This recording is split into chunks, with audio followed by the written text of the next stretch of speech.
চলে যাব এখান থেকে, কেউ থাকবে না।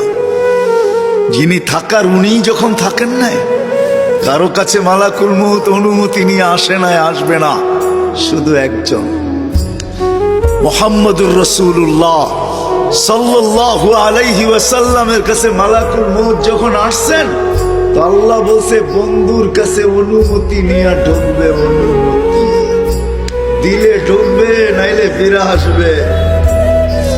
বন্ধু আমার, খবর তার অনুমতি ছাড়া যায় গর্জায় ঢুকা যাবে না। আমাদের কারো কাছে অনুমতি নিয়ে আসবে না, ওনার কাছে অনুমতি নিয়ে গেছেন। তারপরও বলছে শোনো, ঢুকার অনুমতি দিলেই কিন্তু হাত রাইখা দিবা না, আবার অনুমতি নিবা, রাখবা কি রাখবা না। বন্ধু যদি হ্যাঁ বলে তো রাইখো, যদি না বলে তো চলে আইসো। না বন্ধু আমার। কার বন্ধু? হ্যাঁ, কার বন্ধু?